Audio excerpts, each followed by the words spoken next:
Donald Trump आज America के 47वें राष्ट्रपति के रूप में शपथ लेंगे। उनका शपथ ग्रहण समारोह उसी कैपिटल हिल में होगा जहां 4 साल पहले उनके समर्थकों ने 2020 के चुनावी हार के बाद हमला किया था।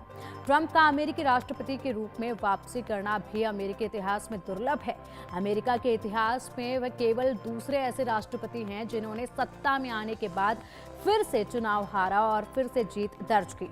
ऐसा करने वाले पहले राष्ट्रपति ग्रोवर क्लीवलैंड थे, जिन्होंने 1800 के दशक के अंत में ऐसा किया था। ट्रंप के पहले कार्यकाल में कई नई चीजें हुई और कई परंपराएं तोड़ी गई, जिनमें से कुछ अमेरिकी लोकतंत्र का हिस्सा बन चुकी थी। 2020 में ट्रंप ने विश्वास व्यक्त किया कि उन्होंने चुनाव जीता है। बाइडेन के उद्घाटन समारोह में शामिल नहीं होकर 150 सालों में ऐसा करने वाले पहले पूर्व राष्ट्रपति बने। बता दें कि अमेरिका में राष्ट्रपति पद के लिए चुनाव नवंबर में होते हैं और मतदान के तुरंत बाद नतीजे भी साफ हो जाते हैं।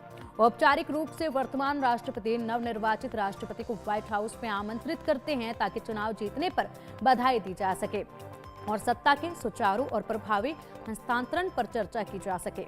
अमेरिका में शपथ ग्रहण समारोह परंपरा के अनुसार होते हैं। 1933 के संवैधानिक संशोधन के अनुसार शपथ 20 जनवरी या अगर 20 तारीख रविवार को हो तो 21 जनवरी को होती है और आधिकारिक शपथ दोपहर में दिलाई जाती है। अमेरिकी नियमों के अनुसार सुप्रीम कोर्ट के मुख्य न्यायाधीश नए राष्ट्रपति को शपथ दिलाते हैं। ऐसे में सोमवार को जॉन रॉबर्ट्स ट्रंप के लिए दूसरी बार शपथ दिलाएंगे। खास बात यह है कि पूरे अमेरिका में इन दिनों कड़ाके की ठंड पड़ रही है। यह 40 सालों में पहली बार है जब समारोह इंडोर ट्रांसफर किया गया है। ट्रंप ने शुक्रवार को अपने सोशल मीडिया प्लेटफॉर्म पर कहा कि देश में ठंड का प्रकोप है।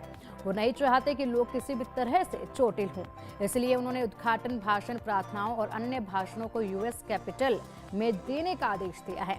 अंतिम बार 1985 में पूर्व रिपब्लिकन राष्ट्रपति रोनाल्ड रेगन के दूसरे शपथ ग्रहण के समय अत्यधिक ठंड के कारण उद्घाटन समारोह खुले मैदान की जगह बंद कमरे में हुआ था।